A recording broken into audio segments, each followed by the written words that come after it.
नया chapter plant growth and development. इस chapter में भी इंट्रोडक्शन में बहुत कुछ लिखा है। वास्तव में इस चैप्टर के दो पार्ट हैं। पहला पार्ट है ग्रोथ, जिससे कभी कभार एक क्वेश्चन आ जाता है, और वो भी स्पेशली आता कहाँ से है, तो वो हो सकता है कि यहाँ ग्रोथ के पैटर्न से आ जाए, इस पर्टिकुलर ग्राफ से कभी कभार एक क्वेश्चन आता है, या इसका शेप आ जाता है। इधर 2 साल से क्वेश्चन यहाँ से आ रहा है, डिफरेंशिएशन, डी डिफरेंशिएशन और रीडिफरेंशिएशन। तो ये एक हेडिंग है जहाँ से अच्छे सवाल बनेंगे, इसकी उम्मीद है। इसके बाद ये जो दिया हुआ है हेट्रोफिली, इससे 2 क्वेश्चन इधर लेटेस्ट में आए हैं। तो डिफरेंशिएशन, डी डिफरेंशिएशन और रीडिफरेंशिएशन से सवाल या तो यहाँ से आएगा। उसके बाद फिर हार्मोन दिए हुए हैं, तो हार्मोन से कम 2 क्वेश्चन या 3 क्वेश्चन, तो मोटा मोटा 3 से 4 क्वेश्चन का वेटेज इस चैप्टर का है। शुरू की कहानी जनरल है, बहुत कम चीजें अंडरलाइन करना है, लेकिन लिखा बहुत कुछ है, तो देख लेते क्या लिखा हुआ है।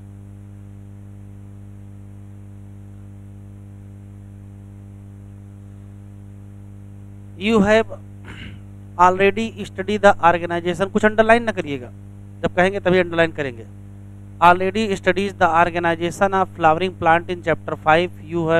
You thought about where how टाउ के क्वेश्चन आ गए। ये क्वेश्चन मार्क लिखा है, इसका कोई मतलब नहीं है। सीडलेट कुछ भी कुछ काम का मिलेगा तो बताएंगे कहाँ अंडरलाइन करना है। लिखा है some tree not only have limited dimension but also appear fail periodically, sometime repeatedly. Why does vegetative phase proceed flowering in plant? अभी भी कुछ काम का है नहीं। All plant organ made up of variety of tissue, क्या कोई relationship है between structure of cell, tissue, organ and क्या function perform, can the structure and function of alter. अभी देखो क्वेश्चन ही चल रहे हैं, तो इंट्रोडक्शन में कुल क्वेश्चन ही क्वेश्चन लिखे हैं, कुछ अंडरलाइन नहीं करेंगे। All the cells of the plant are descendant of zygote.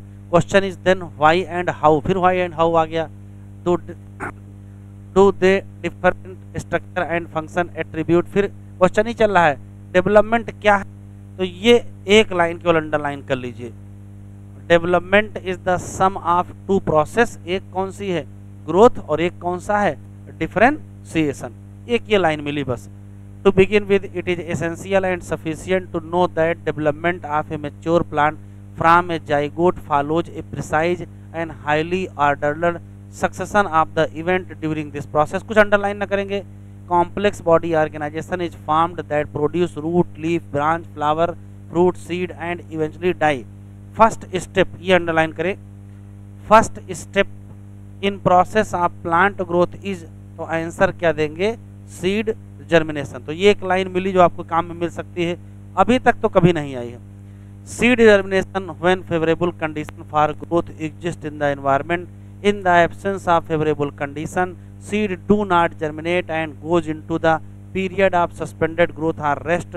Once favour condition return, seed resume metabolic activity and growth take place. तो पूरा पढ़ने के बाद 2 लाइनें मिली हैं, एक लाइन ये मिली, एक लाइन ये मिली, बाकी और कोई बहुत मतलब नहीं। इस चैप्टर में क्या पढ़ोगे इससे भी कोई मतलब नहीं है।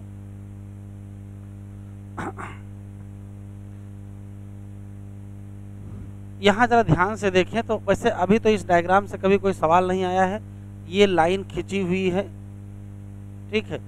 इस लाइन को के ऊपर अगर ध्यान से देखें तो जब जर्मिनेशन हो रहा है तो जो कॉटिलिडान है, ये देखो कॉटिलिडान है, वो सॉइल की सरफेस के बाहर निकल आया है। तो अब जब कभी ऐसा सीड जर्मिनेशन होता है जिसमें सॉइल के सरफेस के बाहर कॉटिलिडान आ जाता है, उसको इपीजियल जर्मिनेशन कहते हैं। तो ये वास्तव में इसके बगल में कहीं लिख दीजिए, ये एक प्रकार का इपीजियल जर्मिनेशन है, ठीक है, जो एनसीईआरटी में दिया नहीं है, बल्कि ये डाई कार्ड का दिया हुआ है जर्मिनेशन। तो यहाँ जो जर्मिनेशन है वो कौन सा है, इपीजियल। 2 प्रकार का होता है, एक एपीजियल, एक हाइपोजियल। जब कॉटिलिडान अंदर ही रह जाए तो क्या हो जाएगा, हाइपोजियल, और अगर बाहर निकल आए तो इपीजियल। तो यहाँ ये जो सीड जर्मिनेशन है वो कौन सा है, इपीजियल सीड जर्मिनेशन है। ग्रोथ में कुछ भी क्वेश्चन विशेष है नहीं, जैसे कुछ खास मिलेगा, क्योंकि चैप्टर में इसमें डिफरेंशिएशन से स्टार्ट होगा असली question. Growth is regarded as one of the most fundamental and conspicuous characteristic of living being. What is growth? Growth can be defined as, अब अंडरलाइन कर लीजिए, irreversible permanent increase in size of organ या part. Irreversible होना चाहिए और permanent increase होना चाहिए, या तो साइज में या तो उसे किसी पर्टिकुलर पार्ट में। Growth is accompanied by metabolic process, growth तभी होती है जब दोनों चीजें साथ में चलती हैं, एनाबॉलिक और catabolic, that occur at the expense of energy. Therefore for example expansion of leaf भी क्या है? Growth. How you describe swelling of peace of would place in water, तो ये वास्तव में क्या है? ये इम्बिशन ऑफ वाटर होता है। प्लांट ग्रोथ जनरली इनडिटर्मिनेट, तो यही है जो लाइन हेडिंग में दी है, यही क्वेश्चन है। प्लांट ग्रोथ कैसी होती है? इनडिटर्मिनेट, तो ये क्वेश्चन है, इनडिटर्मिनेट होती है। Plant growth is unique because plant retain capacity of, ये अंडरलाइन कर लो, प्लांट की ग्रोथ की पहचान है unlimited growth throughout life. This ability of plant is due to presence of, ऐसा क्यों? तो जहां ड्यू टू लिखा होगा वहां असर्शन रीजन बन जाएगा। अगर क्वेश्चन आ जाएगा कि प्लांट में अनलिमिटेड ग्रोथ होता है जीवन भर, ये असर्शन है, तो रीजन क्या बताओगे? तो देखो रीजन दिया है, due to presence of meristem. Cells of such meristem have capacity to divide and self perpetuate. The product however soon lose the capacity to divide and such cell make up the plant body. This form of growth where new cell हमेशा add होती रहती हैं plant body by the activity of meristem. इसको कहते क्या हैं? क्या कहते हैं? ओपन। तो क्वेश्चन देखो 3 मिल गए। प्लांट की ग्रोथ का एक क्वेश्चन ये है, प्लांट की ग्रोथ का दूसरा क्वेश्चन ये है, और तीसरा क्वेश्चन ये है कि प्लांट में कौन सी ग्रोथ होती है, तो आंसर देंगे ओपन ग्रोथ होती है।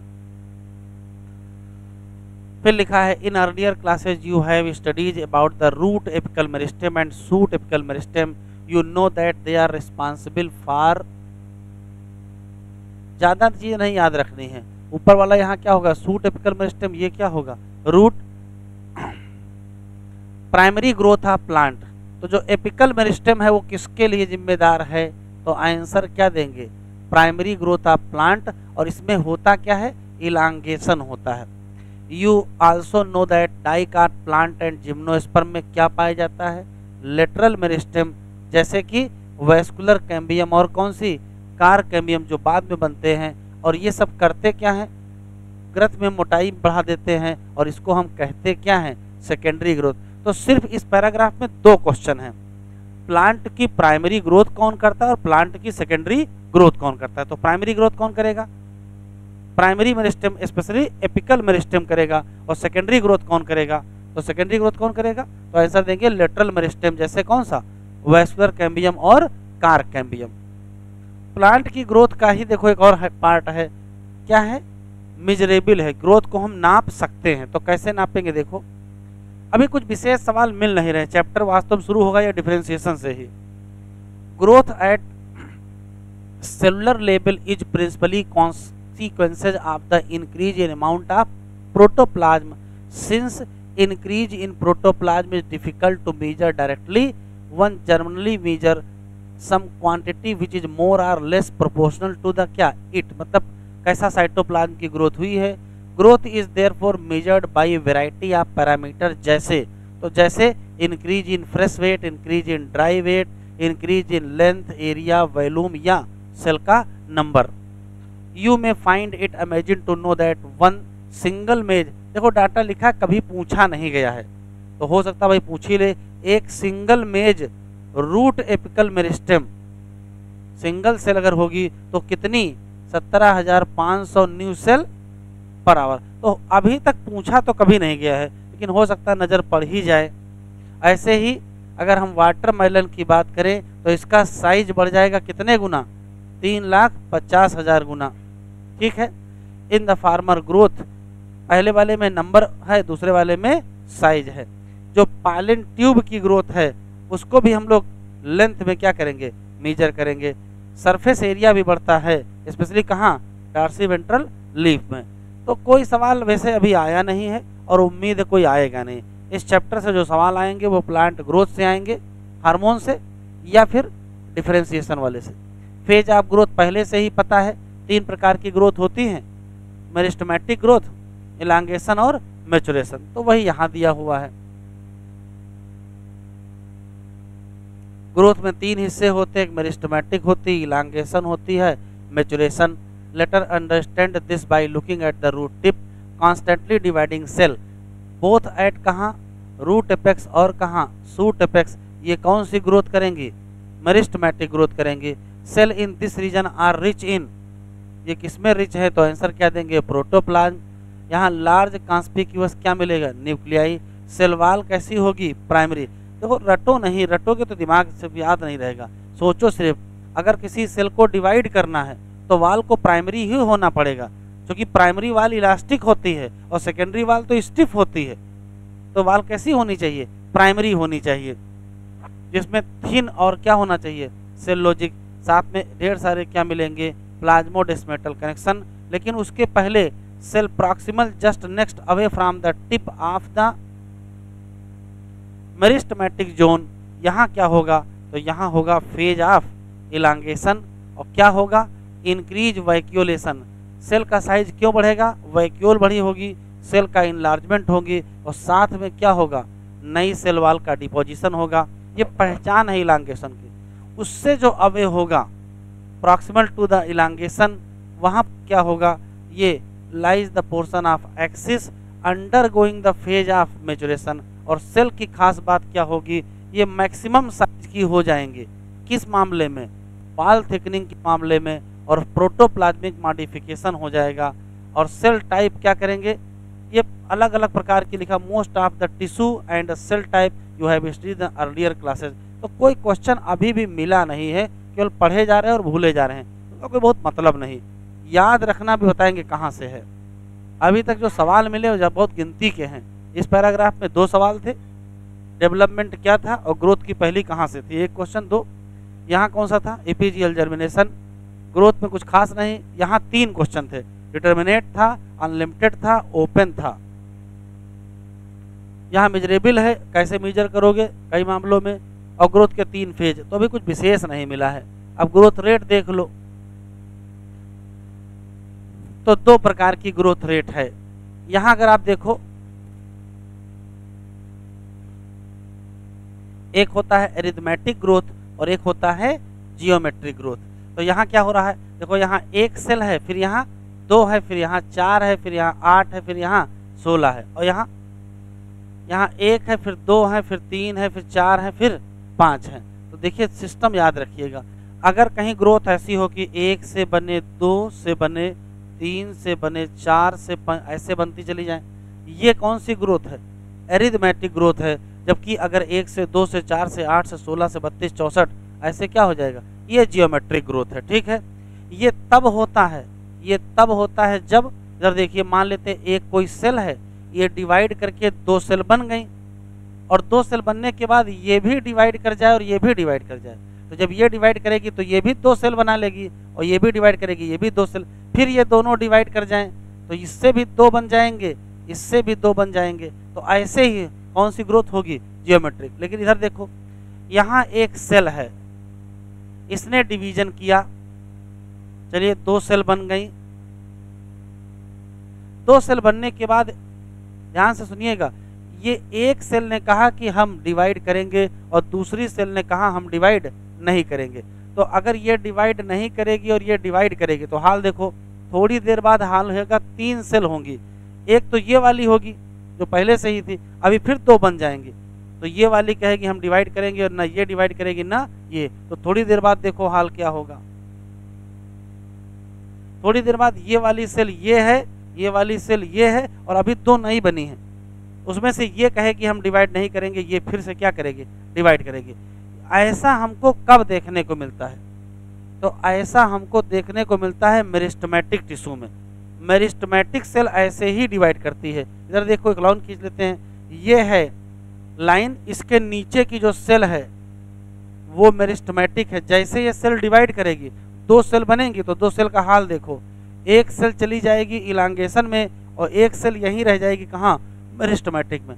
फिर से ये सेल डिवाइड करेगी तो फिर देखो हाल क्या होगा, यहाँ 2 सेल हो जाएंगे। कौन सी? एक ये वाली हो जाएगी, एक यहाँ चली जाएगी और नीचे एक और सेल हो जाएगी। तो अभी 1 cell, 2 cell, 3 cell, 4 cell, 5 cell, 6 cell. तो जब कभी मेरिस्टेमेटिक सेल डिवाइड करती हैं तो मेरिस्टेमेटिक रीजन की एक सेल चली जाती है इलांगेशन रीजन में, तो जो इलांगेशन में चली जाएगी वो डिवाइड नहीं करेगी, और जो मेरिस्टेमेटिक में रह जाएगी वो फिर डिवाइड करेगी। तो एक ही सेल रहेगी कहाँ? मेरिस्टेमेटिक में, वही डिवाइड करती रहेगी और दूसरी सेल डिवाइड नहीं करेगी। देखो अभी ये सेल ने डिवाइड किया, 2 बनाया, ये डिवाइड करेगी, ये डिवाइड नहीं करेगी। तो फिर क्या होगा? ये वाली यही रह गई, इसके डिवीजन से फिर 2 बन गई, फिर ये डिवाइड करेगी, ये दोनों डिवाइड नहीं करेंगे, फिर ये डिवाइड करेगी, फिर ये डिवाइड करेगी। तो जब कभी ऐसा डिवीजन होगा तो 1 से 2 से 3 से 4 से 5 से 6 से 7 8 ऐसे बनेंगे। और अगर ऐसे 1 2 4 8 16 32 64 ऐसे बनाओगे तो क्या होगा? Geometric group. बस इतना ही आपको समझना है।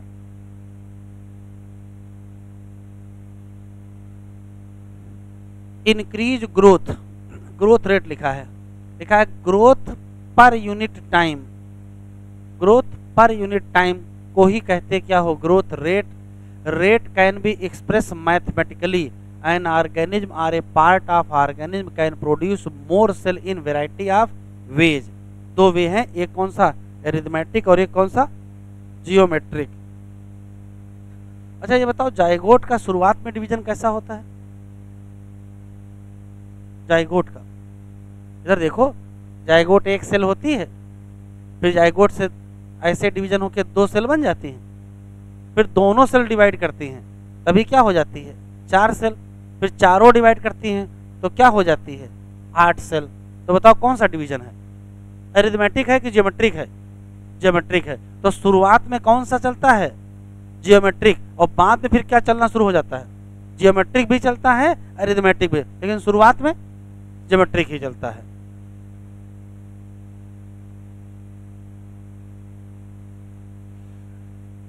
Growth rate shows an increase में भी अरिथमेटिक या जियोमेट्रिक।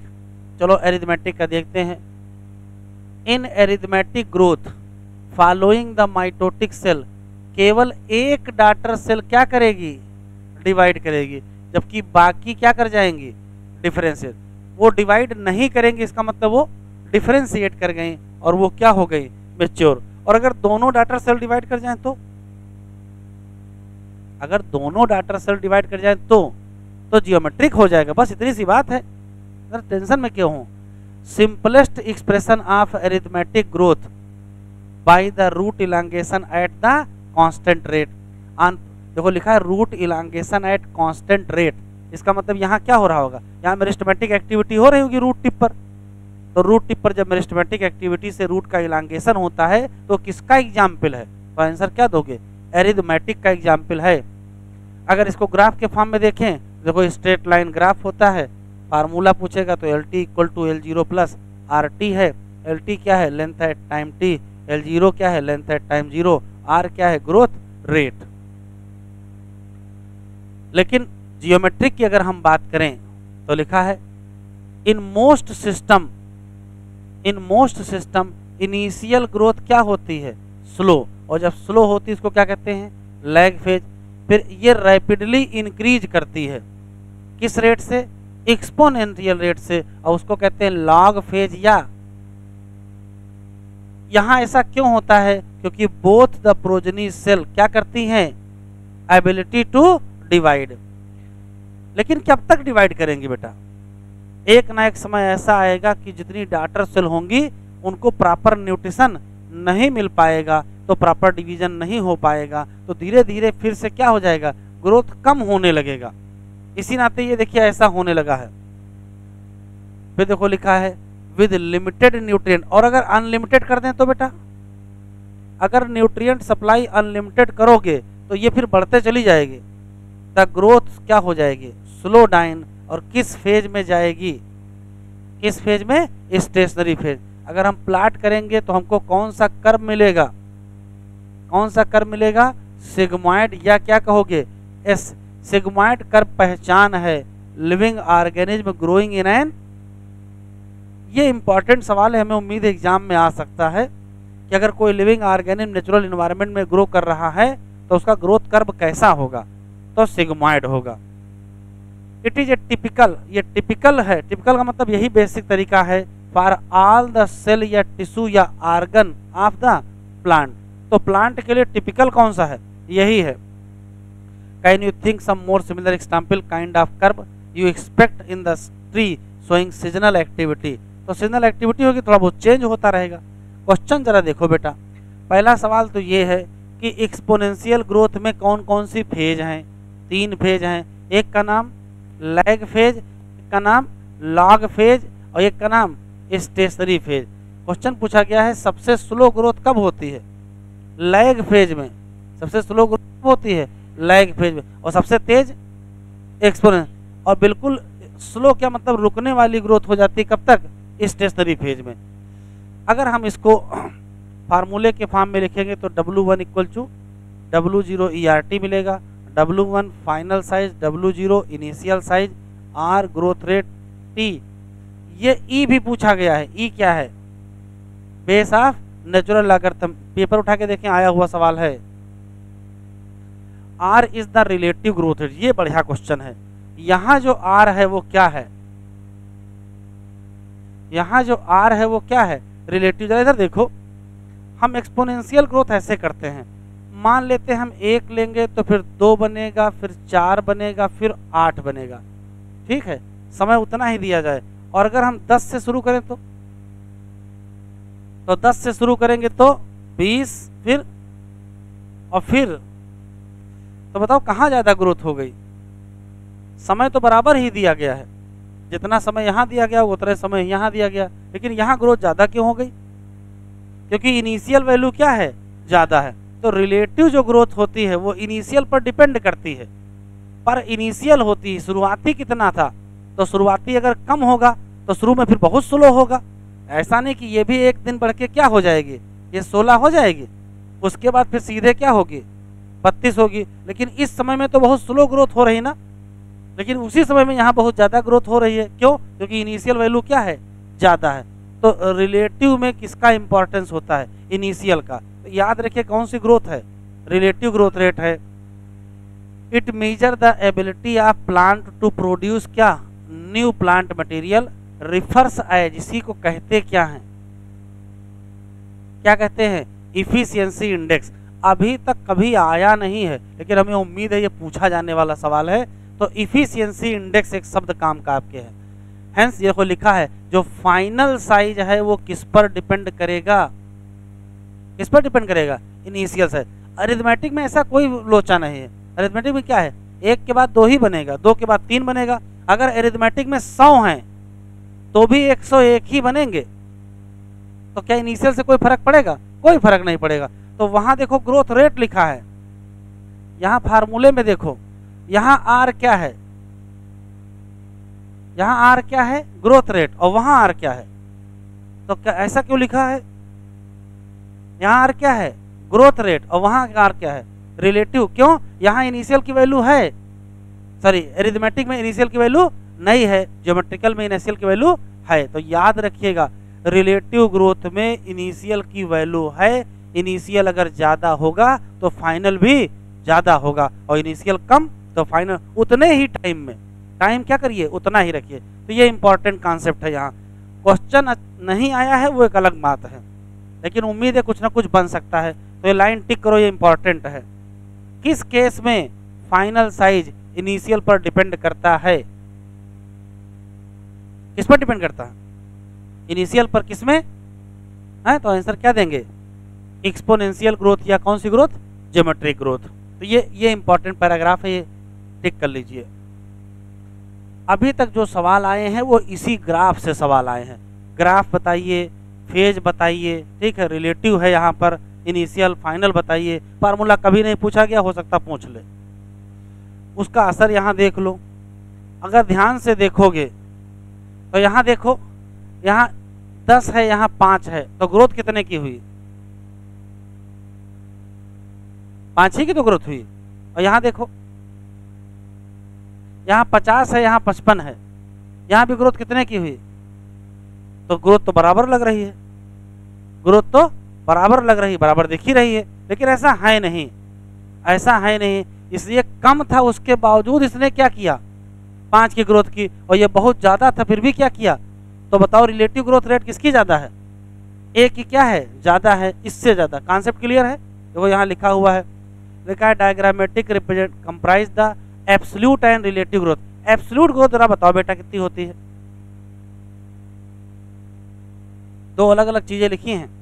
एब्सोल्यूट का मतलब फाइनल माइनस इनिशियल, स्पष्ट जो दिखाई पड़े। तो यहाँ एब्सोल्यूट कितनी है बेटा, और यहाँ भी एब्सोल्यूट कितनी है, तो एब्सोल्यूट में तो बराबर ही है, लेकिन एब्सोल्यूट अपान इनिशियल जब रखोगे, एब्सोल्यूट अपान इनिशियल जब रखोगे तब रिलेटिव निकलेगी।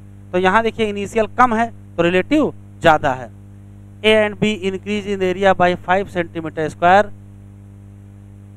कंपेयर करो, quantitative comparison between growth of the living system can also be made in 2 ways, measurement and comparison of the total growth per unit time. तो जो total growth per unit time होती है उसी को कहते क्या हैं, एब्सोल्यूट कहते हैं। लेकिन growth in an given system पर unit time on common basis, जैसे पर यूनिट इनिशियल, तो अगर पर यूनिट इनिशियल देखोगे तो इसी को कहोगे क्या, रिलेटिव ग्रोथ रेट। तो कह रहा है कि दो लीफ हैं ए और बी, देख रहा है, but shows the absolute increase in an area given time to leaf, a dash B dash बन गया, one of them shows much higher. बताओ किसकी हाइयर होगी, किसकी हाइयर होगी, ए की हाइयर। कॉन्सेप्ट क्लियर है। तो एब्सोल्यूट ग्रोथ और रिलेटिव ग्रोथ क्लियर है। एब्सोल्यूट कुछ नहीं है, फाइनल माइनस इनिशियल क्या है, एब्सोल्यूट है, और रिलेटिव क्या है, एब्सोल्यूट पर इनिशियल होती है, पर इनिशियल। यहाँ इनिशियल कम है फिर भी ग्रोथ ज़्यादा है, यहाँ इनिशियल ज़्यादा है तो रेस्पेक्ट में ग्रोथ क्या है, कम है। तो नया मटेरियल बनाने की क्षमता इसके पास ज़्यादा है कि इसके पास, इसके पास ज़्यादा है। तो इफिशियंसी इंडेक्स किसका ज़्यादा है, यही तो यहाँ देखो लिखा है, measure the ability of plant to produce new plant material referred as the क्या, इफिशियंसी इंडेक्स। तो इफिशियंसी इंडेक्स किसका ज़्यादा है, ए का ज़्यादा है। कंडीशन ऑफ ग्रोथ, कंडीशन क्या है देखो भैया, कुछ भी क्वेश्चन नहीं, why do you not try to write down, कह रहा क्यों नहीं लिख रहे हो, what you think are necessary condition for growth, this list में है water, oxygen, nutrient, very essential element for growth, plant cell growth in size by cell elongation and turn require water. ये एक क्वेश्चन है जो मिल सकता है।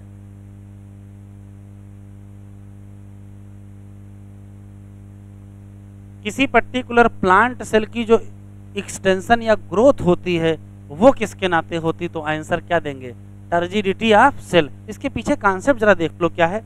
इधर देखो, ये मान लेते हैं कोई एक पर्टिकुलर प्लांट सेल है, तो जब इसके अंदर वाटर आएगा तो इसके अंदर जो वैक्यूल होगा वो वाटर इसके अंदर चला जाएगा।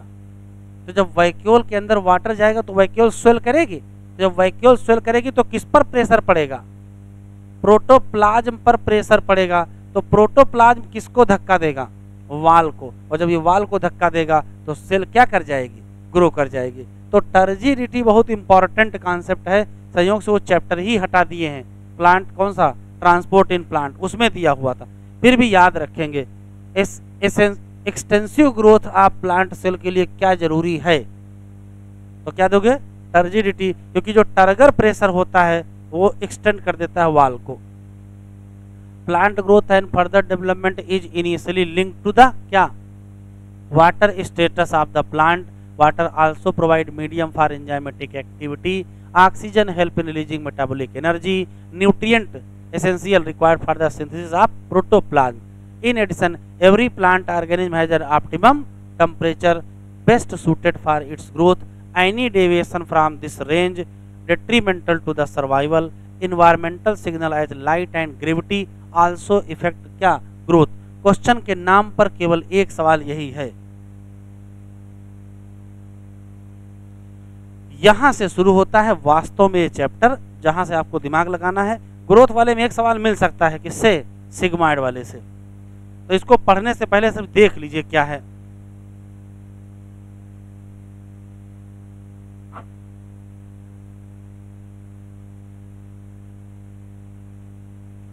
देखिए होता क्या है, कि किसी पर्टिकुलर प्लांट में पाई जाती है मेरिस्टेमेटिक,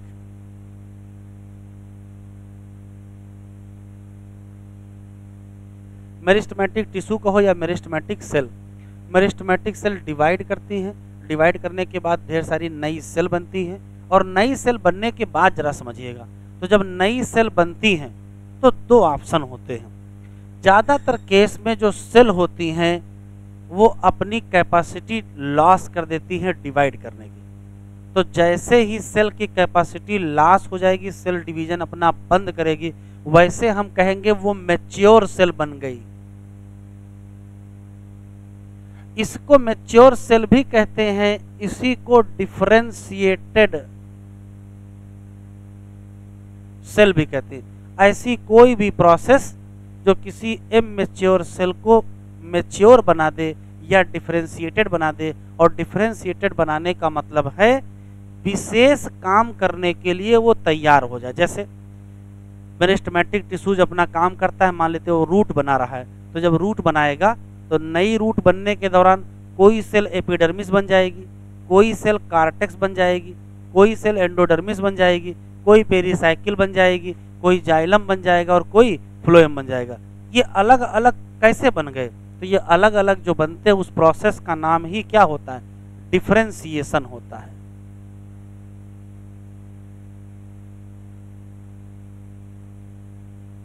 तो डिफरेंशिएशन क्या है? तो कहोगे डिफरेंट टाइप के सेल्स या टिश्यू का बनना। डिफरेंट टाइप के सेल या टिश्यू का बनना कहां से? तो मेरिस्टेमेटिक सेल से, या कहोगे इमैच्योर सेल से। लेकिन होता यह है कि जब इमैच्योर सेल से मैच्योर सेल बनती हैं, मोस्ट ऑफ सेल कहती हैं कि अब हम डिवाइड नहीं करेंगे और हम केवल अब एक काम करेंगे, जो भी आप काम बताओ। जैसे किसी ने कहा कि हम जाइलम बन जाएंगे, जीवन भर वाटर का ट्रांसपोर्ट करेंगे, कोई फ्लोएम बन जाएगा, कोई कुछ बन जाएगा, कोई कुछ बन जाएगा। तब तक कुछ सेल कहेंगे नहीं, अभी हम हैं जरूर डिफरेंशिएटेड सेल, लेकिन अभी भी हम डिवाइड करेंगे। ध्यान से सुनिएगा, अगर डिफरेंशिएटेड सेल कहे कि हम डिवाइड करेंगे, उसके पीछे का कारण देखो क्या है। तो होता ये है कि डिफरेंशिएटेड सेल दो कैटेगरी की होती हैं, डेड और लाइव। जो डेड होती हैं वो कहती हैं अब हम कभी डिवाइड नहीं करेंगे। तो dead differentiated cell loss their capacity to divide, वही असली डिफरेंशिएटेड है। लेकिन लाइव डिफरेंशिएटेड सेल जैसे पैरेनकाइमा की सेल, तो भाई कोई पैरेनकाइमा बना, कोई कोलेनकाइमा कोई बना, कोई स्क्लेरेनकाइमा बना। कोलेनकाइमा ने कहा अब हम डिवाइड नहीं करेंगे, स्क्लेरेनकाइमा ने कहा हम भी डिवाइड नहीं करेंगे, पैरेनकाइमा कह रही हम डिवाइड करेंगे, तो करो डिवाइड। जैसे ही live cell, live differentiated cell क्या कर जाए? डिवाइड कर जाए। जैसे ही डिवाइड करेगी, इसी प्रोसेस का नाम डी डिफरेंशिएशन है।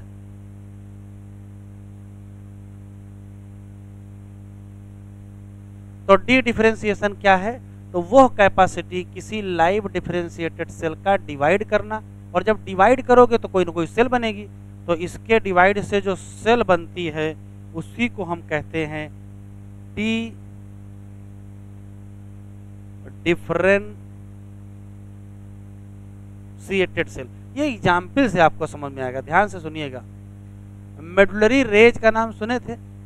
तो मेडुलरी रेज की सेल बनाती नहीं है कैम्बियम, तो नई कैम्बियम। कार्टेक्स का तो नाम सुने हैं, कार्टेक्स की कुछ सेल ने कहा कि हम कार कैम्बियम बनाएंगे, तो नई कैम्बियम बनाना मतलब फैसिकुलर कैम्बियम या वैस्कुलर कैम्बियम कह सकते हो, कार कैम्बियम कह सकते हो।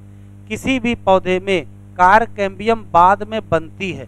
तो ये जो डी डिफरेंशिएटेड सेल हैं, इनके एग्जाम्पल अगर आपसे एग्जामिनर पूछेगा तो कौन से बताओगे?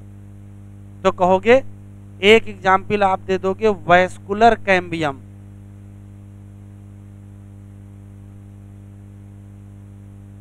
और दूसरा दे दोगे क्या? Cork cambium. तो जरा आराम से बताएं, किसी पर्टिकुलर प्लांट में वैस्कुलर कैम्बियम और कार्क कैम्बियम का बनना किसका एग्जाम्पल है? तो बनना इसका एग्जाम्पल है, और वो हैं वास्तव में क्या?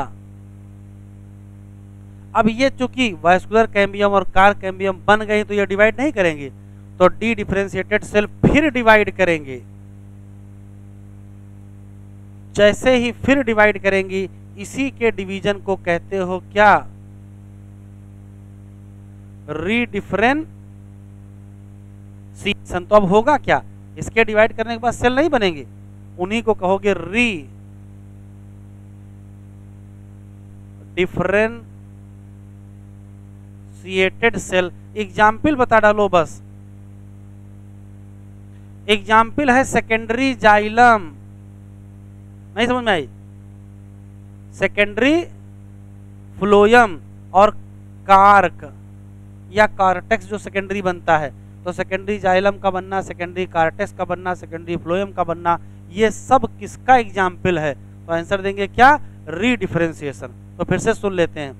किसी मेरिस्टेमेटिक सेल के डिवीजन से इमेच्योर सेल बनेंगी, फिर इमेच्योर सेल किसी विशेष काम के लिए डिफरेंशिएट हो जाएंगे। उसी प्रोसेस को हम कहते क्या हैं? डिफरेंशिएशन। जो सेल बनेगी वो डिफरेंशिएटेड, और डिफरेंशिएटेड सेल दो प्रकार की होती है, डेड और लाइव। जो डेड होंगी वो कहेंगी बस अब हम कभी डिवाइड नहीं करेंगे, वो विशेष काम करती रहेंगे। लेकिन जो लाइव होंगी वो फिर डिवाइड, जैसे ही लाइव डिफरेंशिएटेड सेल डिवाइड करेंगी वैसे उस प्रोसेस का नाम डी डिफरेंशिएशन, और जो नई सेल बनेंगी उनका नाम dedifferentiated cell. Example vascular cambium और कारकैम। ये फिर से डिवाइड करेंगे, अब जब डिवीजन होगा तो उसका नाम रीडिफरेंशिएशन, और उससे जो सेल बनेंगे उनका नाम redifferentiated cell. Example secondary xylem, secondary phloem और कार्क। इसको कहीं लिख लो साइड में, एनसीईआरटी में ही।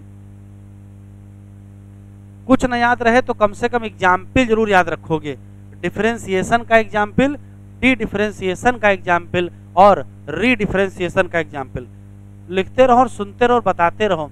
इसी साल या पिछले साल एक सवाल आया है कि टिश्यू कल्चर में किसी एक लीफ की सेल से कैलस बनाया गया है। किसी एक लीफ की सेल से कैलस बनाया गया है, बताओ किसका एग्जाम्पल है? ऑप्शन यही तीन थे। लीफ की सेल से कैलस बनाया गया है, तो देखो लीफ की सेल बोल दिया, इसका मतलब वो पहले से ही डिफरेंशिएटेड सेल है, तो डिफरेंशिएशन तो हो ही चुका था। अब बचा क्या? या तो डी या तो री है। कैलस बनाए हैं, अभी कुछ फाइनल बना नहीं है, तो फिर क्या है?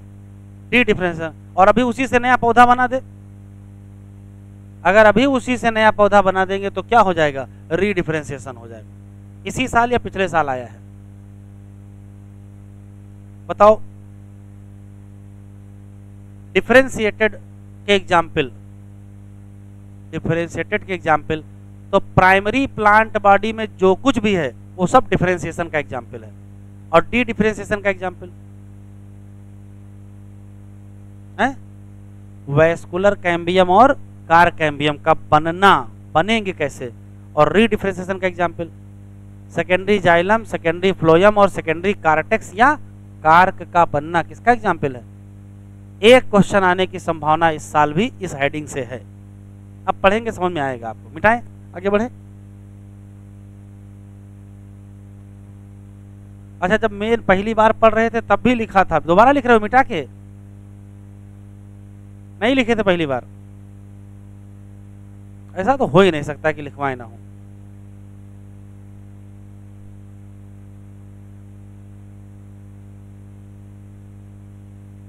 पूछ रहे हो बगल वाले से, लिखवाए थे सर? हैं? ऐसा ही बना होगा डायग्राम। बढ़े आगे।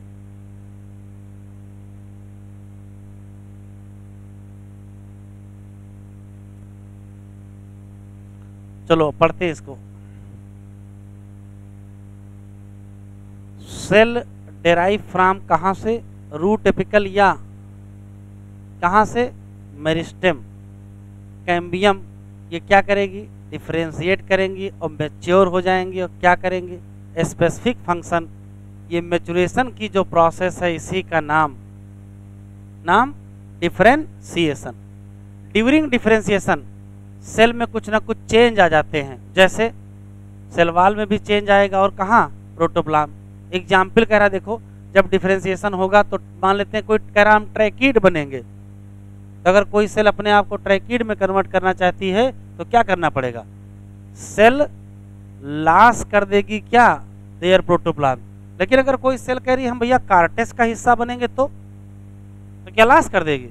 ये नियम मत बना लीजिएगा कि डिफरेंशिएशन में हमेशा प्रोटोप्लाज्म लॉस ही हो जाता है, सभी में लॉस नहीं होगा।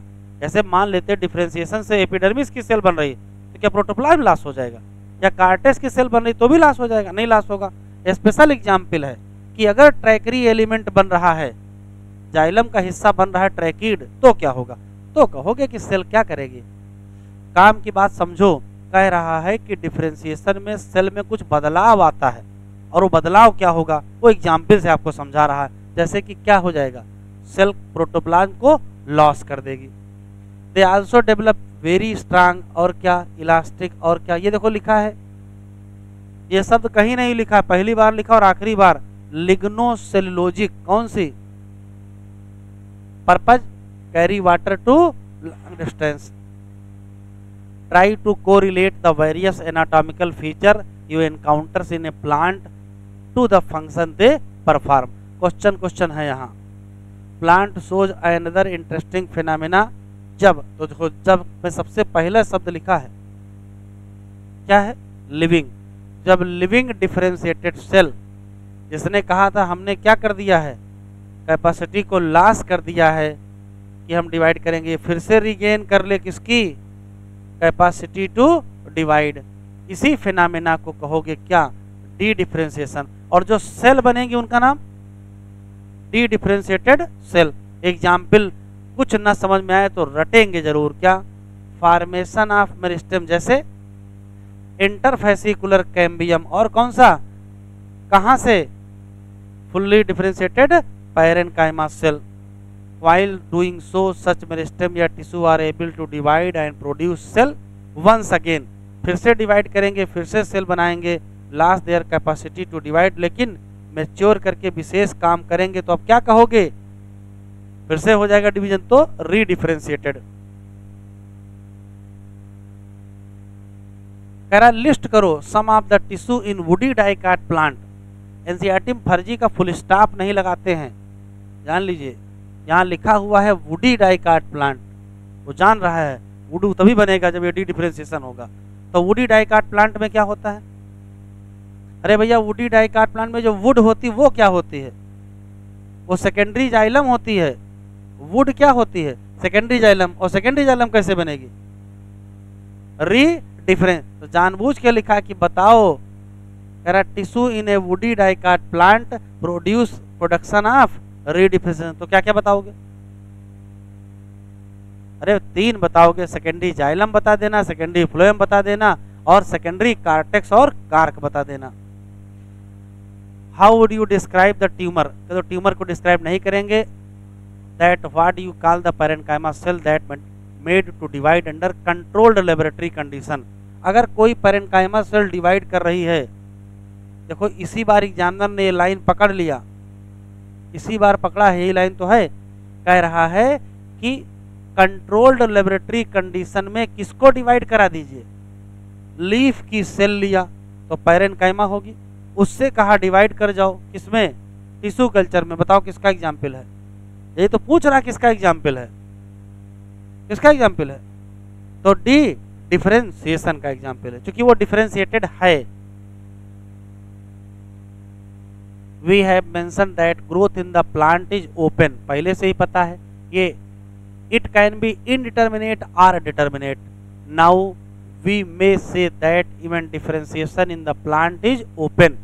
ये अच्छी चीज लिखी है, डिफरेंशिएशन भी ओपन है। डिफरेंशिएशन भी ओपन का मतलब समझ लो, जैसे मान लो मेरिस्टेमेटिक सेल डिवाइड कर रही हैं और मैच्योर करके कुछ ना कुछ बना रहेंगी, तो कौन सी मेरिस्टेमेटिक सेल क्या बनाएगी ये कोई नहीं जानता है। अगर जानते होते तो पहले से तय कर देते, और जैसे पहले से तय कर देते वैसे ये ओपन ना होता। बिकॉज सेल या tissue arising out from the same meristem have different structure eight क्या, मैच्योरिटी। एक ही मेरिस्टेम से बनी है लेकिन मैच्योरिटी पर जाइलम की सेल अलग होती है, फ्लोएम की सेल अलग होती है, कार्टेक्स की अलग होती है, पित्त की अलग होती है, जबकि बनी कहाँ से है, मेरिस्टेम से बनी है। इसका मतलब ये कैसा है, ओपन है। आया नहीं है लेकिन अच्छा सवाल है। फाइनल स्ट्रक्चर टिक कर लो बेटा। Final structure at maturity of cell determined by location of cell. For example, cell ऐसी जगह पर है away from root apical meristem, ये डिफरेंशिएट करके क्या बना लेगी, root cap. While those pushed into periphery, तो वो मैच्योर करके क्या बना लेगी, epidermis. Can you add few more example कर दो? नहीं, इतना एग्जाम्पल ऐड नहीं करेंगे, दो बहुत सफिशियंट है। जो सेल बिल्कुल मेरिस्टेम के पास होगी वो रूट कैप बना लेगी, और जो पेरिफेरी पर चलेगी वो क्या बना लेगी, एपिडर्मिस बना लेगी। तो देखो, किसी पर्टिकुलर प्लांट की टीएस काटेंगे तो यहाँ सेंटर में हमको जाइलम फ्लोएम मिलेंगे, तो डिपेंड करेगा सेल कहाँ थी। जो इस जगह पर थी वो जाइलम फ्लोएम बना लेगी, जो इस जगह थी वो कार्टेक्स बना लेगी, और जो इस जगह थी वो एपिडर्मिस बना लेगी। Development is a term that include all the changes that an organism goes through during its life cycle from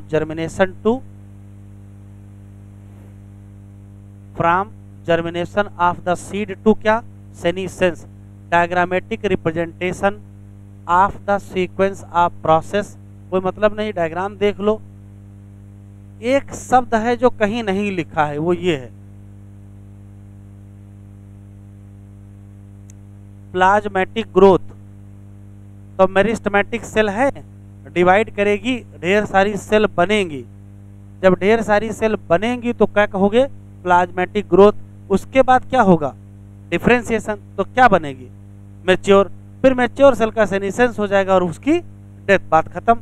लेकिन कभी कभार मैच्योर सेल फिर से क्या करेगी, डिवाइड करेगी। तो फिर से डिवाइड करेगी तो डी डिफरेंशिएशन, और उससे जो बनेगा वो डी डिफरेंशिएटेड। फिर से जो डिवाइड करेगी तो री डिफरेंशिएशन, और जो बनेगा वो री डिफरेंशिएटेड।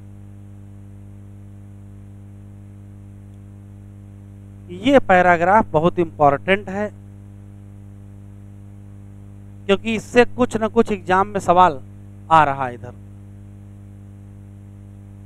ये स्पेशल बात लिखी है कि प्लांट की आदत है कि डिफरेंट पाथवे होगा इन रिस्पांस टू द क्या, इन्वायरमेंट। मतलब अलग अलग इन्वायरमेंट में प्लांट की ग्रोथ का रिस्पांस अलग अलग होगा। कैसे देखो, या डिफरेंट लाइफ फॉर्म, अलग अलग फेज के हिसाब से। प्लांट की वो योग्यता जिससे प्लांट अलग अलग रिस्पांस करता है अलग अलग इन्वायरमेंट को या अलग अलग फेज को, इसी योग्यता को कहते क्या हैं, प्लास्टिसिटी। ये एक तो क्वेश्चन खूब आया। इसी का एग्जाम्पल है हेट्रोफिलीन, काटन, कोरिएंडर और क्या, larkspur. In such plant leaf of juvenile plant, मतलब जब कम एज के हैं तो उसका शेप क्या है, डिफरेंट है उससे जिसमें जो किसमें पाई जाती हैं, मैच्योर प्लांट। कहने का मतलब है कि shape of leaf differ in different age. कम एज के हैं तो शेप दूसरा है, और ज़्यादा एज के हैं तो शेप दूसरा है। इसी को कहते क्या हो, plasticity.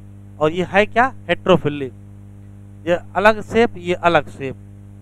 On the other hand difference in shape of leaf, in किसमें, एयर, और इन किसमें, वाटर। तो दो ही क्वेश्चन यहाँ हैं, दो ही क्वेश्चन यहाँ हैं कि अलग अलग लीफ का शेप अलग अलग लाइफ फेज में, और अलग अलग लीफ का शेप अलग अलग इन्वायरमेंट में। जैसे एयर में शेप अलग और वाटर में शेप अलग, तो ये भी तो हेट्रोफिली हो गया। एग्जाम्पल देखो, ये हेट्रोफिलस डेवलपमेंट होता है ड्यू टू इन्वायरमेंट। ये फिनोमेना ऑफ हेट्रोफिली, ये भी किसका एग्जाम्पल है, प्लास्टिसिटी। खूब सवाल आए हैं, एग्जाम्पल पेपर उठा के देखिए। Thus growth, differentiation and development are very closely related to the event in the life form. Broadly, development is considered as sum of growth and differentiation. Development in plant, both growth and differentiation, is under control of intrinsic and extrinsic. Former include intracellular and intercellular factor, जबकि later include light, temperature. इससे पहले जितना कुछ पढ़े हो उससे सिर्फ एक सवाल आएगा, वो चाहे ग्रोथ के पैटर्न से आ जाए, चाहे वो हेट्रोफिली से आ जाए, चाहे वो डिफरेंशिएशन आ जाए चाहे डी डिफरेंशिएशन। एक सवाल अभी तक का है बस, यहाँ से पोर्शन ही बदल गया है, नई चीज आ गई है। प्लांट ग्रोथ रेगुलेटर,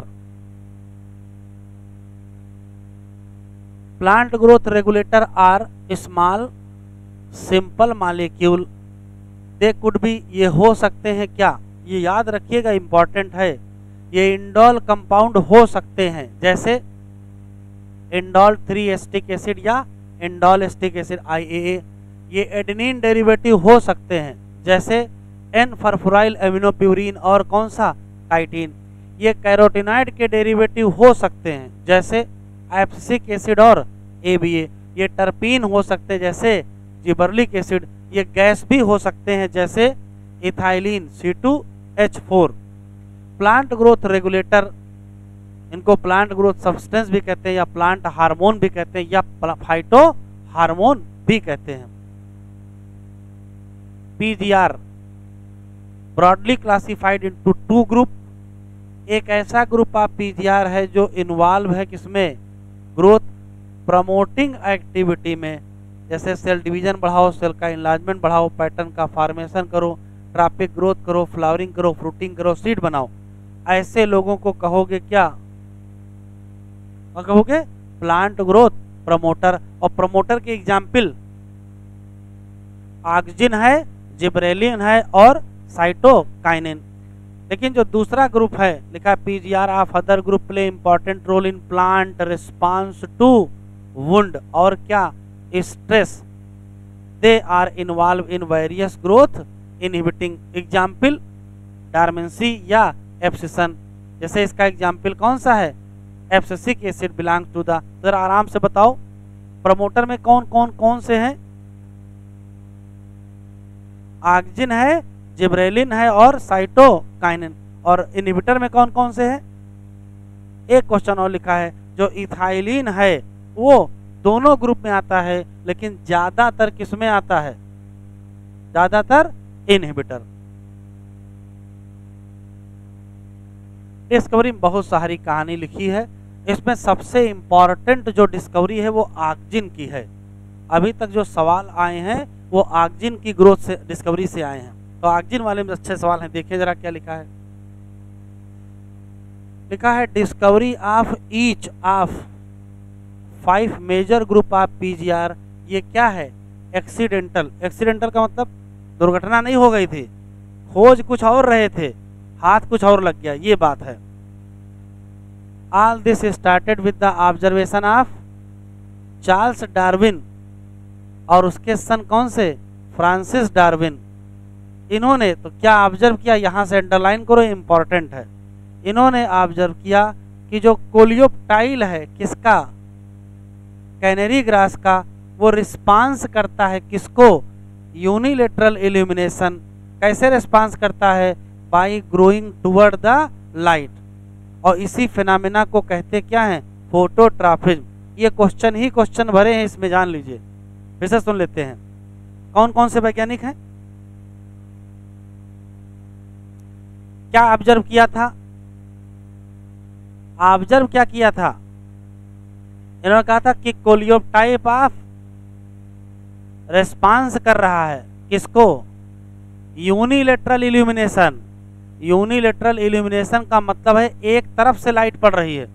जैसे मान लेते हैं कि ये कोलियोप्टाइल है, इधर से लाइट पड़ रही है, इधर से लाइट नहीं है। अगर दोनों तरफ से लाइट डालेंगे कंफ्यूज हो जाएगा, एक ही तरफ से लाइट पड़ रही है, किधर बेंड करना है।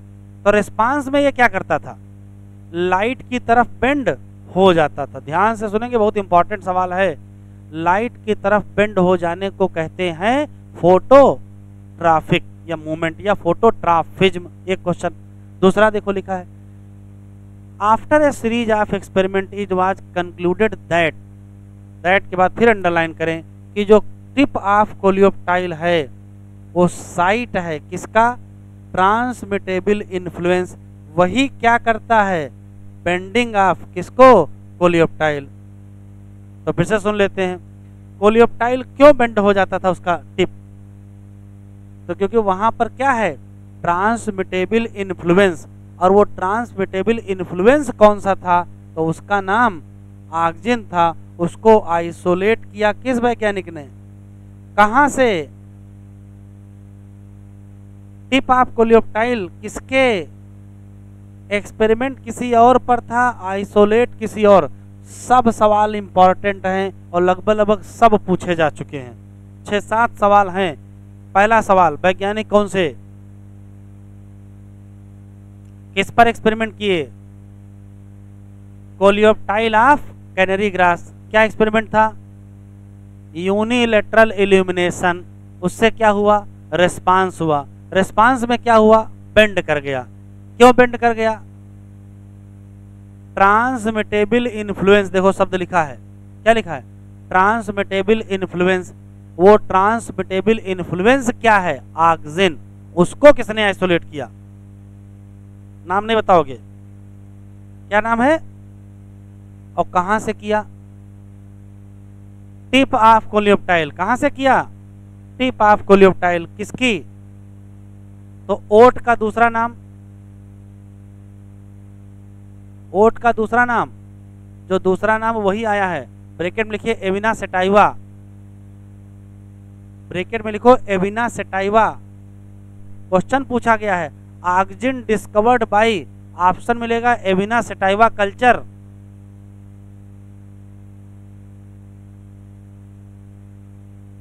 एविना सेटाइवा कल्चर। तो एविना सेटाइवा किसकी खोज से जुड़ा हुआ है? आंसर क्या देंगे? ऑक्सीजन। सारे क्वेश्चन इसी से आ गए।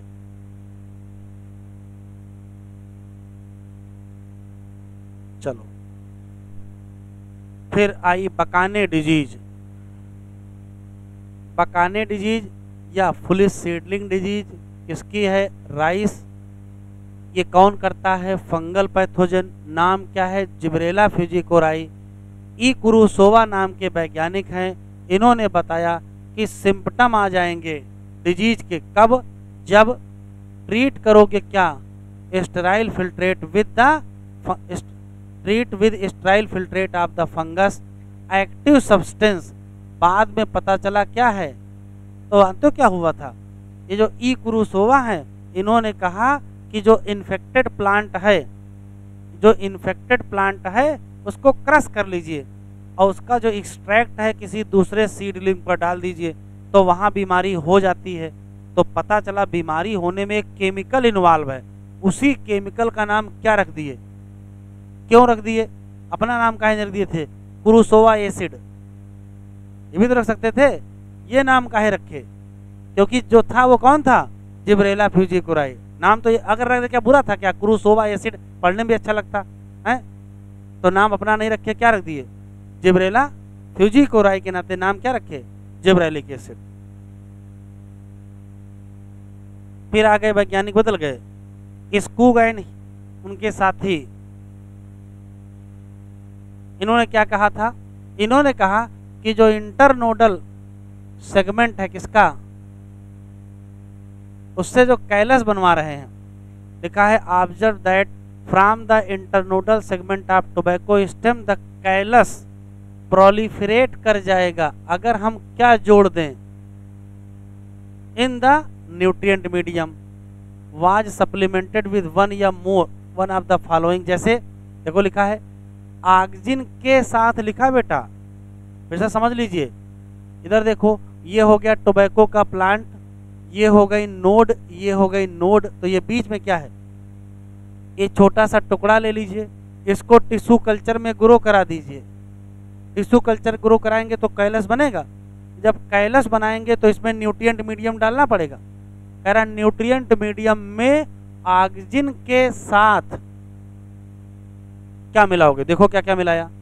कहा एक्सट्रैक्ट मिला दो किसका, या किसका मिला दो, या क्या मिला दो, या क्या मिला दो। कहा फिर वैज्ञानिक बदल गए, मिलर। इन लोगों ने बताया कि ये सब चीज मिलाने से कैलस की ग्रोथ बढ़ जाती है, क्योंकि इन्होंने बाद में आइडेंटिफाई किया और क्रिस्टलाइज किया किसको? साइटोकाइनेसिस प्रोमोटिंग एक्टिव सब्सटेंस, और उसका नाम क्या रख दिए? काइनेटिन रख दिए। 1960 में 3 इंडिपेंडेंट रिसर्च हुई, इससे रिपोर्ट किया क्या? Purification and chemical characterization of 3 different kind of inhibitor, एक का नाम इनहिबिटर बी, एक का नाम एब्सिसिन सेकेंड, एक का नाम डार्विन। पता चला ऑल 3 वर क्या है, सेम है, तो नाम मिला के क्या रख दिया गया, एब्सिसिक एसिड। तो ये है कुजाइन, HH कुजाइन। इन्होंने बताया कि निकलता है वोलाटाइल सब्सटेंस कहाँ से, राइपेंड ऑरेंज, और जो बढ़ा देता है राइपनिंग ऑफ अनराइपेंड बनाना, उस वोलेटाइल सब्सटेंस को बाद में पहचाना गया क्या, ethylene as a gaseous PGR। यहां से लेकर के यहां तक जितना लिखा है, कम से कम 2 सवाल जरूर आएंगे। पेपर उठा के देखो, 2 क्वेश्चन इस बार भी हैं हार्मोन से। हार्मोन के कैरेक्टर बहुत इंपॉर्टेंट है, कोई लाइन बची नहीं है जो ना पूछी गई हो, सब पूछ डाले, दोबारा दोहराने लगे हुए हैं। पहले क्या होता था, विशेष विशेष सवाल पूछते थे, अभी सब लाइन से सवाल पूछ रहे हैं। तो यहां इंपॉर्टेंट नहीं, कुल इंपॉर्टेंट ही है।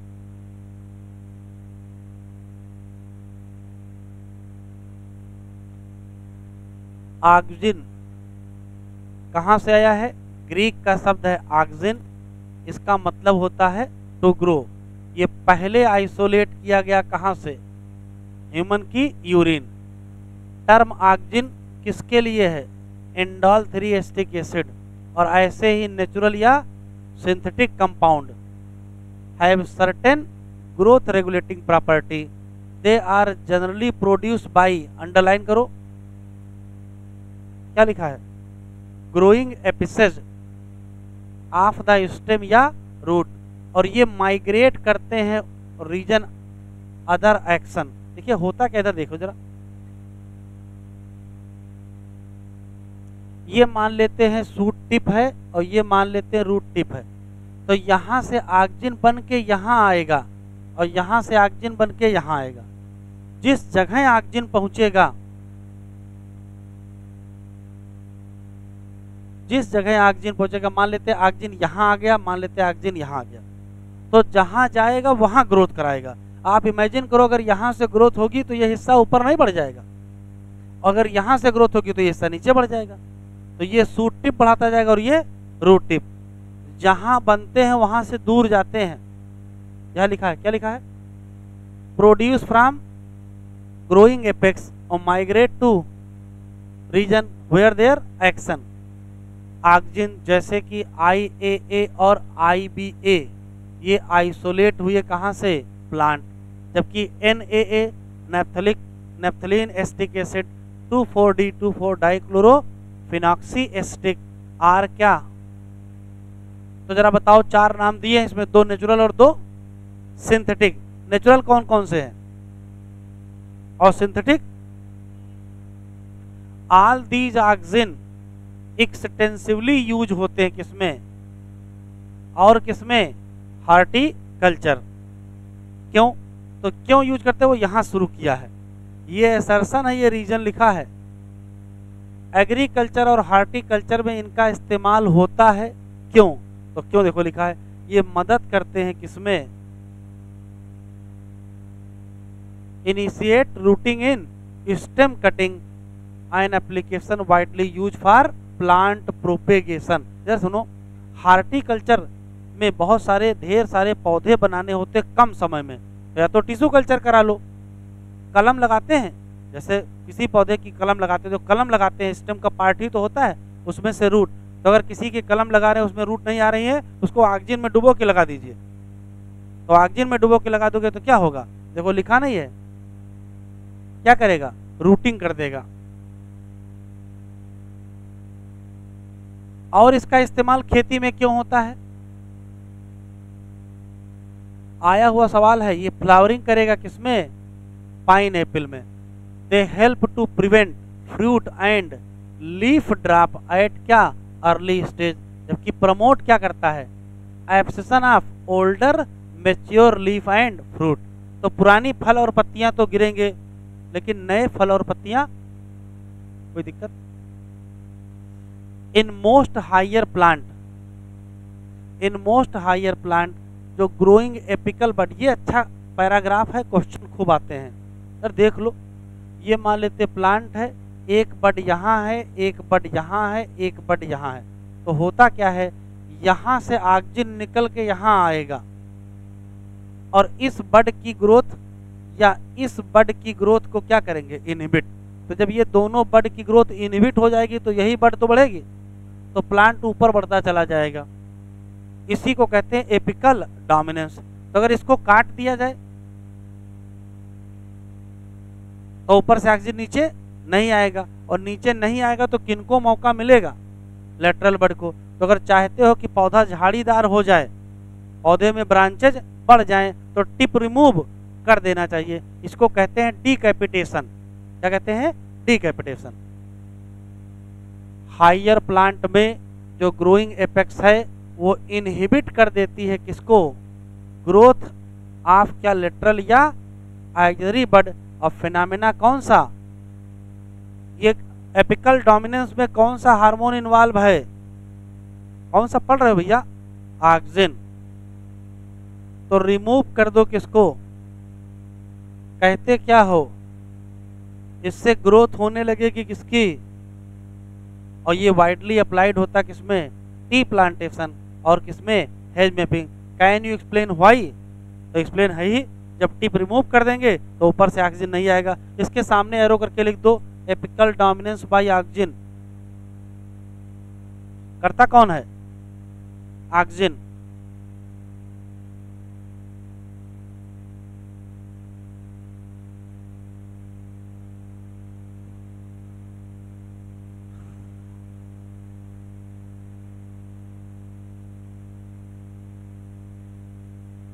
ऑक्सिन आल्सो इंड्यूस पार्थिनोकार्पी, किसमें, टोमेटो।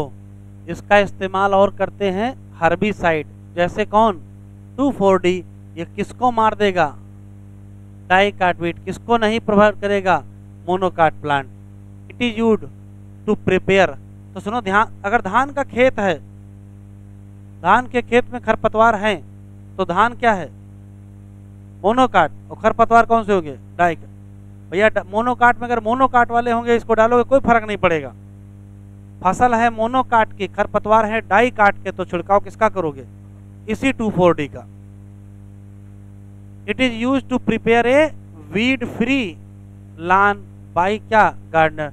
तो घास जो लगाते हैं गार्डन में वो कौन सी है, मोनोकाट की डाई काट।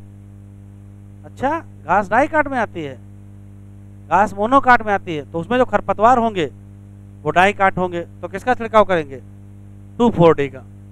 ऑक्सिन आल्सो कंट्रोल, जो आखिरी में बिल्कुल चुपके से लाइन लिखी है लेकिन ये आई है line, xylem differentiation and help in.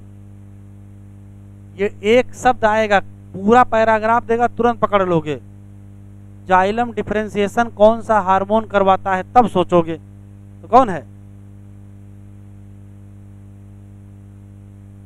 Gibberellin are another kind of promotory PGR.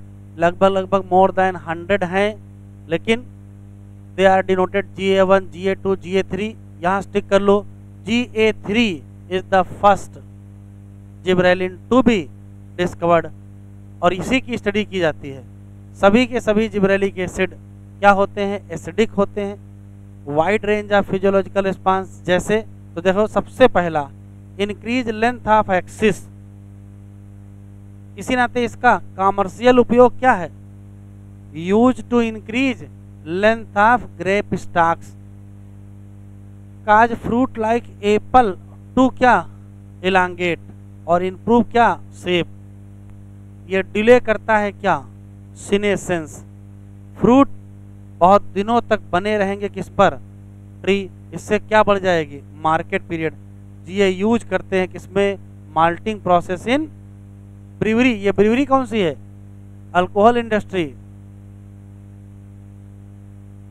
Sugar cane में कार्बोहाइड्रेट होता है, शुगर केन क्रॉप में जिब्रेलिन का छिड़काव करेंगे तो क्या बढ़ जाएगी, और लेंथ बढ़ जाएगी तो यील्ड नहीं बढ़ जाएगी। अगर स्प्रे कर दो जुवेनाइल कॉनिफर पर तो ये हाइस्टेन करेगा क्या, मैच्योरिटी पीरियड, तो अर्ली क्या मिलेगा, seed production. Gibberellin also promote बॉल्टिंग, बॉल्टिंग क्या है, इंटरनोडल इलांगेशन।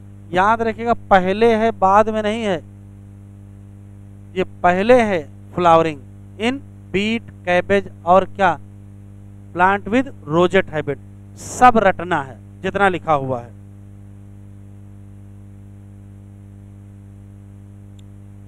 साइटोकाइनिन का स्पेशल इफेक्ट किस पर है, साइटोकाइनेसिस पर है। वर डिस्कवर्ड एज ए क्या, काइनेटिन। और काइनेटिन क्या है, तो ये मॉडिफाइड फॉर्म है किसका, एडेनिन या क्या कहो प्यूरिन। ये कहाँ से आइसोलेट किया गया, ऑटोक्लेव हेरिंग स्पर्म डीएनए। ये क्या है, हेरिंग फिश है, हेरिंग फिश के स्पर्म के डीएनए। और ऑटोक्लेव क्या है, इंस्ट्रूमेंट है। जब सर्जरी करते हैं तो सारे सर्जिकल इंस्ट्रूमेंट को स्टरलाइज करते हैं ऑटोक्लेव में। Kinetin does not occur naturally in, फिर क्या किए, खोज करने लगे नेचुरल जो साइटोकाइनिन लाइक एक्टिविटी करता हो वो आइसोलेट फिर किया गया क्या, जिएटिन फ्रॉम कहाँ से। बहुत इंपॉर्टेंट सवाल, इसके आगे इधर लिख दीजिए, इस बगल में लिख दीजिए coconut milk and corn kernel. Cytokinesis कहाँ से मिलेगा, साइटोकाइनिन हार्मोन कहाँ मिल जाएगा, तो हमको कॉर्न कर्नल में मिलेगा और कहाँ मिल जाएगा, कोकोनट मिल्क में मिल जाएगा। Since the discovery of zeatin several naturally occurring cytokinin and some synthetic compound जो सेल डिवीजन की एक्टिविटी को प्रमोट करेंगे आइडेंटिफाई किए गए। Natural cytokinins are synthesize in region where, underline करो। एग्जाम्पल वही होगा, रूट का एपेक्स, सूट का bud, young fruit. It help to produce new leaf. अगर 5 करेक्टर एग्जाम में आएंगे पक्का पहचान लोगे साइटोकाइनेसिस का है। एक कोई छोटी सी बात पूछेगा बस फंस जाओगे, सिर्फ इतना लिखा होगा कौन सा हार्मोन है जो न्यू लीफ बनवाएगा, बस इतना लिखा होगा तो तुरंत आप क्या कहोगे, साइटोकाइनिन। या क्लोरोप्लास्ट इन लीफ, लेटरल सूट ग्रोथ लिखा है बेटा, और ये बहुत इंपॉर्टेंट है। ये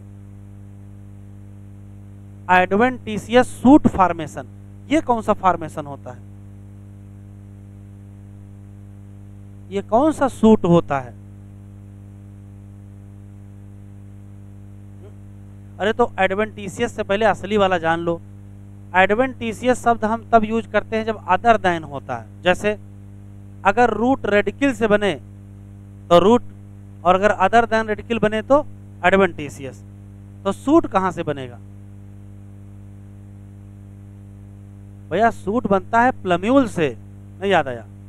प्लम्यूल और रेडिकल दो चीजें हैं, प्लम्यूल से सूट बनता है और रेडिकल से रूट बनता है। अगर प्लम्यूल से सूट बनाओ तो ये असली सूट है, लेकिन अगर प्लम्यूल के अलावा कहीं और से सूट बना लोगे तो उसी सूट का नाम एडवेंटिशियस सूट है। ठीक है।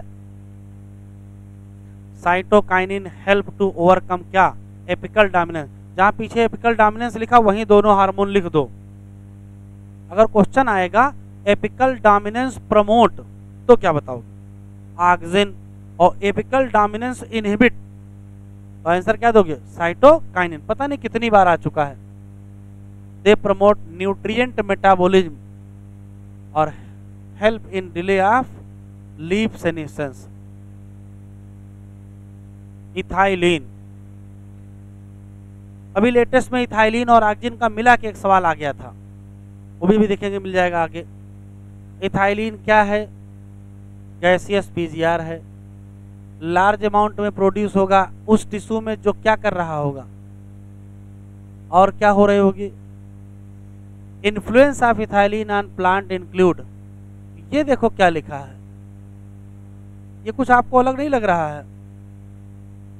हॉरिजेंटल ग्रोथ ऑफ सीडलिंग, जो अंकुर निकलता है किसी सीड से उसकी जो हॉरिजेंटल ग्रोथ होती है वो कौन कराएगा?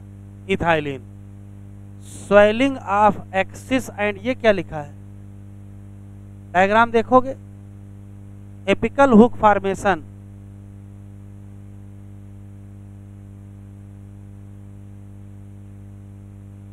लिखा कहाँ है? डायग्राम कहाँ बना है? ये देखो यहां लिखा है, एपिकल हुक फॉर्मेशन कौन सा हार्मोन करवाएगा? देखो 5 कैरेक्टर कभी नहीं पूछेगा, एक कोई विशेष कैरेक्टर पूछ लेगा, तो इसी के ऊपर लिख दो।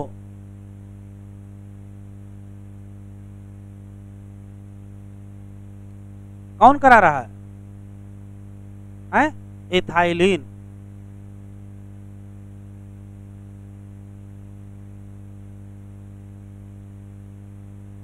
आज के लेक्चर से 4 क्वेश्चन आएंगे एग्जाम्पल में।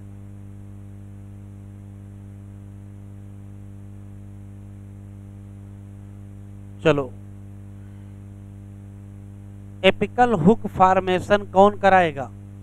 इथाइलिन। इथाइलिन प्रमोट, वही कहानी फिर repeat, senescence and abscission of plant organ, specially क्या? Leaf and flower. Ethylene highly effective in, इसमें फ्रूट राइपनिंग। इथाइलिन बढ़ा देता है, बहुत बार सवाल एग्जाम में आ चुका है, इसके बगल में नीट लिख दीजिए। क्या बढ़ा देता है? Respiration rate during the ripening of fruit. वो जिसमें रेस्पायरेशन रेट बढ़ जाता है, इसको कहते क्या है? क्या कहते हैं? Respiratory climatic. बहुत इंपॉर्टेंट है, नीट में आने की संभावना है। इथाइलिन तोड़ देता है, सीड को थोड़े तोड़ेगा, सीड को नहीं तोड़ेगा, सीड और बड की डार्मेंसी को तोड़ेगा और इनिशिएट कर देगा क्या? Germination of seed. अब चाहे वो किसका हो? पीनट। स्प्राउटिंग करा देगा किसमें? Potato tuber. इथाइलिन प्रमोट करेगा क्या? रैपिड इंटरनोड या पिटियोल। इससे पहले इंटरनोड कहाँ लिखा था? जिब्रेलिन में लिखा था इस्लांगेशन ऑफ स्टेम, ग्रैप स्टॉक, 2 हैं को हार्मोन इन डीप वाटर राइस प्लांट। सुनो, जो झील में चावल होता है, धान की फसल होती है, मान लेते बारिश ज्यादा हो गई, धान की फसल सब डूब जाएगी तो सब सड़ जाएंगे, तो नेचर ने व्यवस्था की है कि जैसे इतना पानी भर गया तो ये अपने आप थोड़ा बढ़ जाएगा, फिर बाहर निकल आएगा। अब पानी यहाँ तक आ गया तो ये फिर बढ़ जाएगा। तो ऊपर का हिस्सा देखो लिखा है it help the leaf of upper part of shoot. ये क्या लिखा है? Remain above water level. पानी भरता जाएगा, धान लंबा होता जाएगा। इथाइलिन आल्सो प्रमोट क्या? एंड क्या? एक चीज कहेगा, रूट हेयर फॉर्मेशन कौन कराएगा? कहीं लिखा है इससे पहले? कहीं नहीं लिखा, यही लिखा तो यही याद रखिएगा। और इससे प्लांट को बढ़ जाएगा क्या? Absorption surface area. Ethylene use to initiate flowering and synchronizing fruit set formation in pineapple. इससे पहले पाइनएप्पल कहाँ पढ़े थे? आया हुआ सवाल है, पाइनएप्पल में फ्लावरिंग में कौन कौन से हार्मोन इन्वॉल्व हैं? Auxin and ethylene. और देखो आजकल ऐसा फसल है, फ्लावरिंग इन मैंगो देख रहे होगे आजकल। तो आम के पेड़ में आजकल बहुत सारे फ्लावर आए हुए हैं छोटे छोटे। तो जिन पर्टिकुलर आम के पौधों में फ्लावरिंग कम होती है तो किसान पहले से ही किसका छिड़काव कर देता है? इथाइलिन का। इथाइलिन रेगुलेट क्या? Physiological process. Most widely use PGR in agriculture. Market में जो कंपाउंड मिलता है इथाइलिन के नाम पर वो क्या है? इथेफॉन। इसको कहाँ घोल लीजिए? एक्वा सोल्यूशन है तो पानी में घोल लीजिए और इसको स्प्रे कर दीजिए। इथेफॉन हाइस्टेन करेगा क्या? Fruit ripening. किसमें? टोमेटो में और क्या? एप्पल में। और एक्सेलरेट करेगा क्या? Abscission in flower and fruit. इसको thinning of cotton, cherry and walnut. ठीक कर लीजिएगा, ऐसा एग्जाम में आ सकता है। ये आया है इसी साल, ये लाइन जितना लिखा सब पूछा जा चुका है, कोई चीज इंपॉर्टेंट नहीं है, सब इंपॉर्टेंट ही है। मतलब अलग अलग से नहीं बता सकते हो कि हाँ ये इंपॉर्टेंट है, जब सब कुछ है। क्या है? इट प्रमोट कौन सा फ्लावर, तो फीमेल का एफ हटा देगा, तो promote male flower in cucumber. सही है? गलत हो गया, इतना ही करेगा और कुछ नहीं होगा। और उससे क्या बढ़ेगा? कुकुम्बर में क्या होता है? कुकुम्बर एक स्पेशल प्लांट है जिसमें फ्लावर कैसे होते हैं? कुकुम्बर में कैसे फ्लावर होते हैं भैया? पीले कलर के भैया। कुकुम्बर में दो प्रकार के फ्लावर होते हैं, मेल फ्लावर अलग और फीमेल फ्लावर अलग। मेल फ्लावर जो होते हैं उनसे कुकुम्बर तो खीरा कद्दू ककरी तो बढ़ेगा नहीं, किससे बनेगा? फीमेल वाले से। तो ऐसे जितने मेल वाले उनकी सबकी पकौड़ी बन जाती है, ठीक है, और जितने फीमेल वाले उनकी तरफ उंगली नहीं दिखाते हैं तो आंखें सूख जाएंगे। तो जितने ज़्यादा फीमेल फ्लावर होंगे उतना ज़्यादा कद्दू खीरा ककरी होगा ना। तो किसी पौधे में, कद्दू की कोई पौधा लगा हुआ है उसमें मेल फ्लावर ज़्यादा आ रहे हैं, तो किसका छिड़काव कर दीजिए? किसका छिड़काव कर लेंगे? हैं? सारे मेल फ्लावर अगर पकौड़ी बना लोगे तो कद्दू की पैदावार फिर कम हो जाएगी। क्यों? फर्टिलाइजेशन पॉलिनेशन कहाँ से होगा? इस नाते सारे मेल वाले नहीं तोड़ लेंगे, थोड़े बहुत तोड़ सकते हो। क्या बढ़ाएंगे? Female flower. किसमें बढ़ाएंगे? हैं? कुकुम्बर में। इससे क्या बढ़ जाएगा? Yield. Abscisic acid ABA was discovered for its role in regulating abscission and क्या? dormancy. Like other PGR, it also have wide range effect on plant growth and development. It act as plant growth inhibitor और inhibitor of the plant metabolism. ये टिक कर लो और हमको इसका उल्टा बता दो बस। ABA inhibit seed germination, तो which one promote seed germination? इससे पहले कहीं मिला है? ढूंढ लो, देखो लिखा है, भी को दिखा देंगे हम। कौन सा हार्मोन है जो सीड जर्मिनेशन को प्रमोट करता है, स्प्राउटिंग कराता है? पीनट लिखा है ना उसमें, इसमें लिखा हुआ है। इससे पहले वाले में लिखा है, ध्यान से सुनो। एग्जामिनर कर क्या रहा है? एग्जामिनर कंपेयर में सवाल पूछ रहा है। कौन है जो सीड के जर्मिनेशन को क्या करेगा? इनहिबिट करेगा। तो कौन है जो प्रमोट करेगा? इसके ऊपर वाला है ना, प्रमोट कर रहा है। ABA क्या करेगा? बंद कर देगा। इस पूरे चैप्टर में ये लाइन कहीं लिखी नहीं मिली है। तो कौन सा हार्मोन है जो स्टोमेटा बंद कर देगा और उससे क्या बढ़ जाएगा? Tolerance of plant to various kind of stress. Therefore इसी नाते इसका नाम। तो स्ट्रेस हार्मोन का नाम बताओ। एड्रेनालिन नहीं है ना? आंसर पहले दे देते हो। स्ट्रेस हार्मोन का नाम बताओ। Abscisic acid. प्लांट में, एनिमल में? एनिमल में भूल गए भैया। एड्रेनालिन और नॉर एड्रेनालिन ही तो स्ट्रेस हार्मोन है, नहीं याद आया? तो स्ट्रेस हार्मोन प्लांट में भी और एनिमल में भी। प्लांट में कौन सा? Abscisic acid. और जब स्ट्रेस में आएंगे तो क्या बंद कर लेंगे? स्टोमेटा बंद कर लेंगे। ABA play an important role in seed development और क्या? मैचुरेशन और क्या? डॉर्मेंसी। किसी ने पूछा नहीं, बहुत अच्छा लिखा हुआ है। ABA सीड की डॉर्मेंसी, सॉरी, सीड के जर्मिनेशन को इनहिबिट करता है। क्यों? तो जब सीड के जर्मिनेशन को इनहिबिट करोगे तो आपको मौका मिलेगा इसके लिए सीड, वरना तुरंत जर्मिनेट नहीं हो जाएगा। सीड का डेवलपमेंट कराएंगे। By inducing dormancy ABA help seed to, मजबूती से रुक सकते हैं किसी भी अनफेवरेबल टाइम में। Most of situation ABA opposite है किसका? तो सिर्फ GA का ही अपोजिट है भैया। जितने प्रमोटर है उसका ये अपोजिट है। ऑक्जिन का भी तो अपोजिट होगा, जिब्रेलिन का भी होगा, साइटोकाइनिन का भी होगा, क्योंकि वो सब लोग प्रमोट करते हैं और ये सब इनहिबिट करने में है। We may summarise that for every phase of growth, differentiation and development of plant, one या एक से ज्यादा PGR play role. Such role could be, ये काम की बात है, अभी एग्जामिनर ने पकड़ लिया है, कॉम्प्लीमेंट्री या एंटागोनिस्टिक। आराम से बताएं, पाइन एप्पल में फ्लावरिंग में कौन कौन कॉम्प्लीमेंट्री है?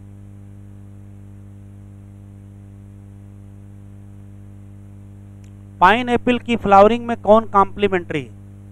ऑक्सिन और इथाइलिन। और एपिकल डोमिनेंस में ऑक्सिन साइटोकाइनिन कॉम्प्लीमेंट्री है, एंटागोनिस्टिक है। और ए बी और जी अभी पढ़ के हो, ए बी और जी आपस में क्या है? तो कौन कॉम्प्लीमेंट्री हैं और कौन एंटागोनिस्टिक हैं, ये याद रखिएगा। तीन तो दिए ही हैं। There are number of event in the life of the plant where more than one PGR interact to affect the environment. जैसे डार्मेंसी के केस में कौन डार्मेंसी करवाएगा और कौन डार्मेंसी तोड़ेगा? जल्दी न करो, आराम से सोचो, ऐसे पूछेगा एग्जामिनर। डार्मेंसी के केस में दो हार्मोन हो जाएंगे, एक डार्मेंसी बढ़ाएगा, एक डार्मेंसी तोड़ेगा। जो डार्मेंसी तोड़ेगा वो सीड जर्मिनेट करवा देगा। तो कौन है जो जर्मिनेट कराता है? इथाइलिन। और कौन है जो डार्मेंसी बढ़ाता है? एबीए। अभी पढ़ ही रहे थे। तो ऐसे क्वेश्चन आएंगे एग्जाम में। ऐसे दूसरा सवाल है, डार्मेंसी चाहे सीड की हो चाहे बड की हो, एब्सिशन कौन बढ़ाएगा और कौन रोकेगा? तो एब्सिसिक एसिड बढ़ाएगा और बाकी सब रोकेंगे। ऐसे ही सेनिसेंस कौन बढ़ाएगा कौन रोकेगा, एपिकल डोमिनेंस कौन बढ़ाएगा कौन रोकेगा, ये घर में लिख लीजिएगा बगल में। Remember the role of PGR is only one kind of intrinsic control along with the genomic control and extrinsic factor. They play important role in growth and development. Many extrinsic factor जैसे temperature है, light है, control plant growth and development via PGR. Some such event vernalization, flowering, dormancy, seed germination and plant movement.